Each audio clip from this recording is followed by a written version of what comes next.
fought their hearts out, and yeah, for game,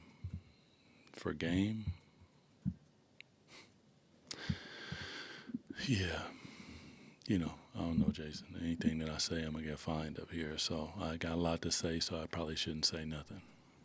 Okay, and I was just watching a replay of the foul on Westbrook. Have you? I haven't saw it. You haven't seen it? No, but do you want to address that, or do you want to leave that alone? I mean, I have to go back and look at it to actually address it, because there's a lot of pieces to there, like where you vision from, what did you see? There's a lot there, so I'll digress. Your team's down 18 in the fourth quarter. You're down 15 with less than 2 minutes to go. I mean, how does that happen? How'd you guys get back in this game and send it to overtime? Yeah, and I told them this in there, like our compete level when we come and compete at a high level is we can compete against anybody. We got enough talent in there to win. Now, you also had to plug the smart part in there and make sure that we're doing things the right way. But I tap my hat to those guys. Like that's what a team does, and that type of competitiveness is what our fans love. And you walk away like normally and the team beats you like that and you shake their hand. Tonight I don't necessarily feel that way, but they just kept fighting and they refused to lose. They continued to fight and compete, and that is what our organization will be about. It's what our team will be based upon, and that's what we want. That's what, if you do that, most times you give yourself a chance to win. You've talked a lot recently about developing, some of the younger guys on this team, and I imagine there are a lot of good things about a game like this for them and their growth and being a part of it, and then watching how the vets carry themselves and do things in those situations as well. Absolutely.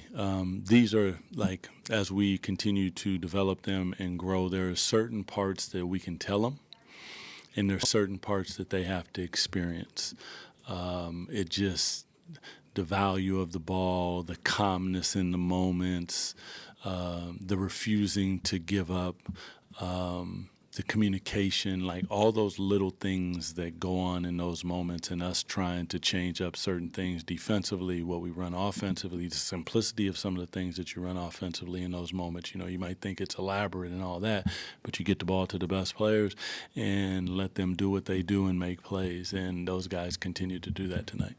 I have to ask you about, the decision to sit Malik tonight, coaching decision, and can you talk a little bit about what went into that? We were going with defense, but I mean, it's a logjam. We got a lot of guards. So whenever it was Keon being the odd man out, then it was Keon being. Tonight, we were playing Keon, so Malik was the odd man out.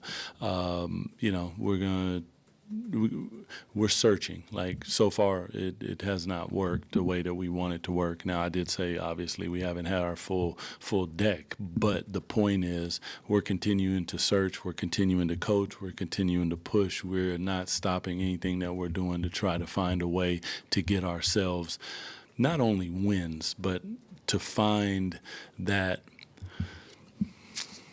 what's the word we want to use?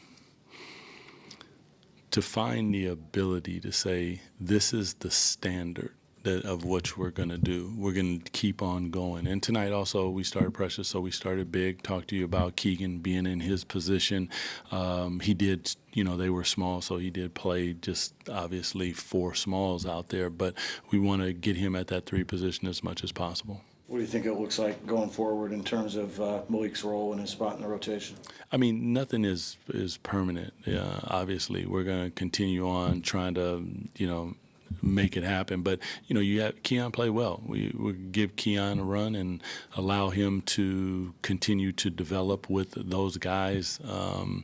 He came in off the bench, I thought, and played fantastic with that bench unit. They did a really good job. In the third quarter, it just kind of got away from us. We got stalled out a little bit, but and then came back with the starters, and Keon was a part of that group.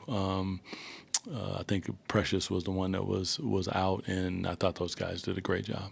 Coaches a lot of times talk about 5-game increments and in terms of analyzing things. Is that you're going to give it a little time to? Yeah, you want to give time to see, but for us, unfortunately, Jay, it's like that's great, but we got guys that are injured. Guys, there hasn't been the continued stability within the guys that are available for us to say this is how we're going to do it for a number of games. And then Zach goes down, and Domas goes down. Keegan's out for a month. And then Dennis finally came back. Like, it's constantly something. So it'd be nice to say that, but right now Keon is doing a good job.